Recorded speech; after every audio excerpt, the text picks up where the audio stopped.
Assalamualaikum warahmatullahi wabarakatuh. Selamat pagi anak-anakku. Semoga kalian dalam keadaan sehat dan tetap semangat.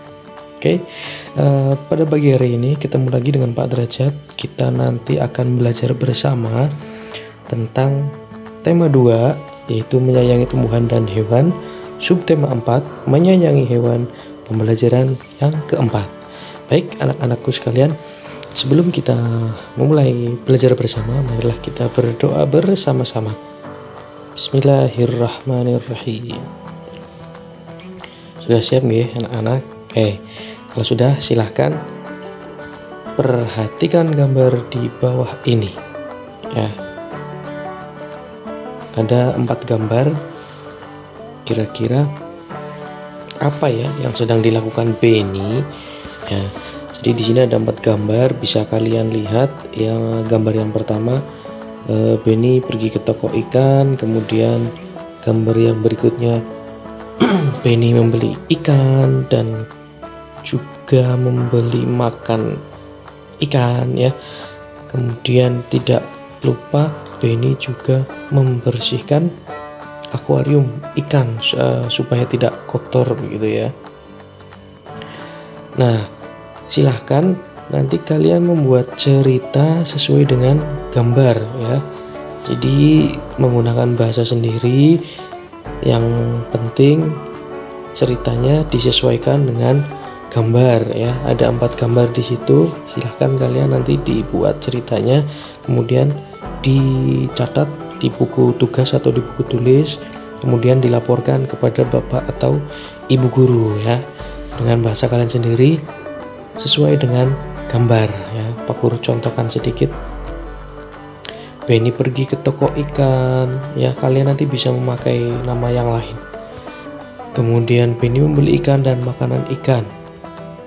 Benny selalu memberi makan ikan. Benny tidak lupa membersihkan akuarium ikan ya.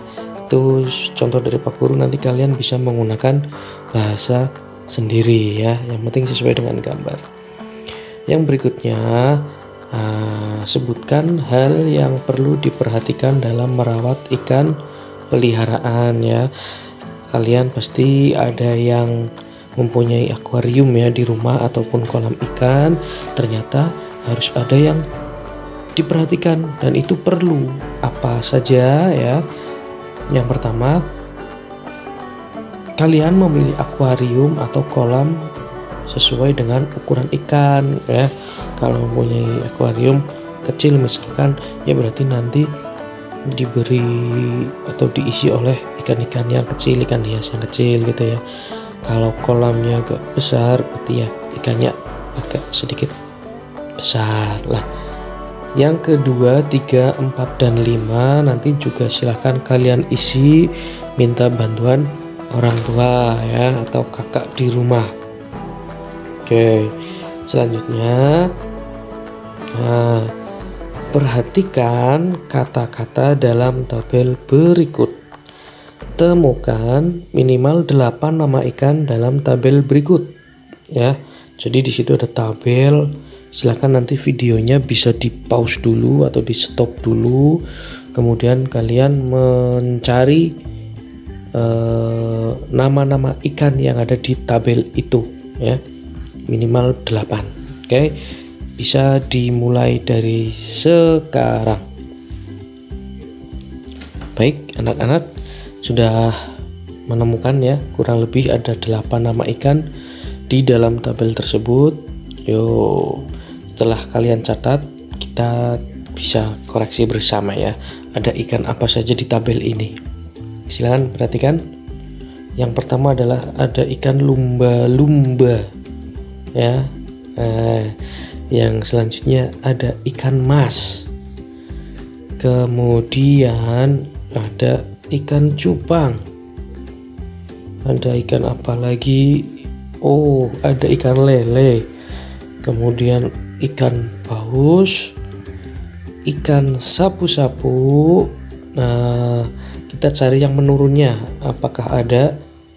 Oh, ternyata ada ikan mujair dan berikutnya ikan hiu ya.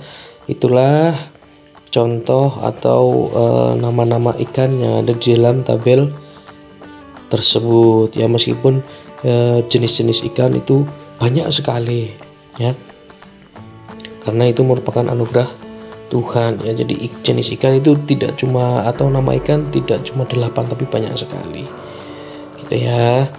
Yang berikutnya, tahukah kamu apa sebutan untuk orang yang profesinya menangkap ikan ya?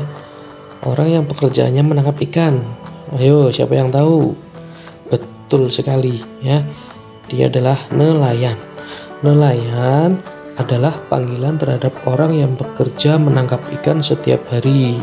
Mereka biasanya tinggal di daerah pesisir pantai. Nelayan menggunakan jaring untuk menangkap ikan di laut, lalu menjual hasil tangkapannya kepada pedagang ikan ya. Jadi bisa dilihat gambar yang di bawah ya. Di situ di sebelah kiri ada nelayan yang mencari ikan atau menangkap ikan menggunakan jaring. Kemudian yang sebelah kanan adalah hasil tangkapan ikan nelayan yang sudah dijual ya kepada pedagang ikan ya. Yang berikutnya,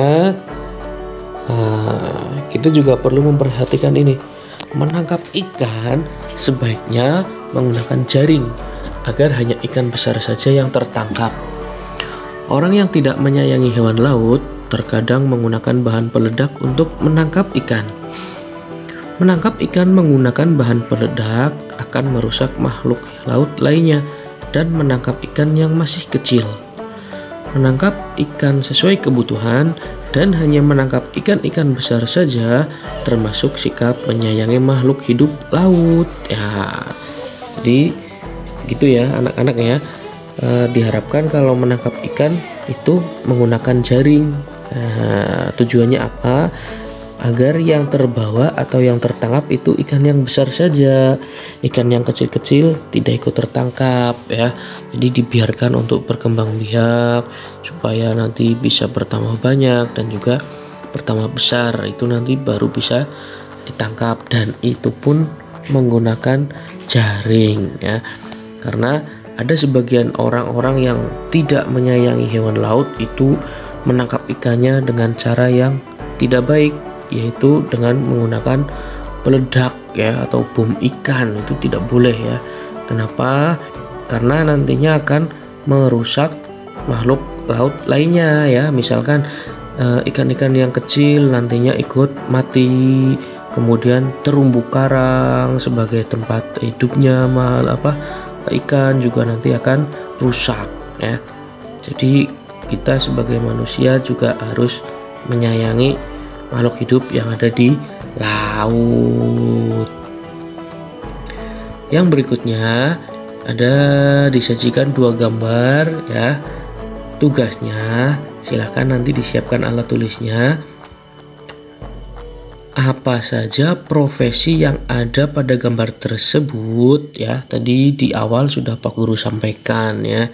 Silakan nanti kalian tuliskan nama profesinya yang ada pada gambar dan juga menjelaskan pekerjaannya itu apa ya. Nah seperti ini, ada 1, 2, dan 3. Lah gambarnya kan 2 Pak Guru, kenapa ada 3? Nah ini yang pertanyaan yang ketiga. Nanti silahkan kalian cari profesi yang ada hubungannya dengan gambar tersebut ya. Pak Guru kasih kata kuncinya ya. Setelah ikan ditangkap oleh nelayan, kemudian sampai di pedagang. Nah kenapa bisa sampai di pedagang? Siapakah yang membawanya? Profesinya apa ya? Pekerjaannya apa ya? Nanti kalian bisa mencari sendiri ya. Kemudian jangan lupa ditulis di buku tulis atau di buku tugas, kemudian dilaporkan ke bapak atau ibu guru kalian. Oke. Nah yang berikutnya, laut di Indonesia itu memiliki banyak jenis ikan. Ada ikan yang bisa dimakan, ada juga ikan yang hanya sebagai hiasan. Semua kekayaan ini merupakan anugerah Tuhan yang Maha Esa. Kita harus mensyukuri dengan cara menjaga lingkungan hidupnya. Ya, jadi sebagai manusia kita harus mensyukuri anugerah Tuhan ya. Kalau dengan materi ini hubungannya berarti kita harus menyayangi makhluk hidup yang ada di laut juga. Kita juga harus menjaga lingkungan kita, juga lingkungan laut ya, supaya nantinya sebagai manusia kita sudah mewujudkan rasa syukur kita sebagai anugerah Tuhan. Begitu ya anak-anak ya. Jadi cukup sekian pembelajaran pada pagi hari ini. Kita bisa bertemu di lain kesempatan. Tetap semangat belajarnya, selalu jaga kesehatan dengan rajin memakai masker, kemudian mencuci tangan. Sekian dari Pak Guru. Assalamualaikum warahmatullahi wabarakatuh.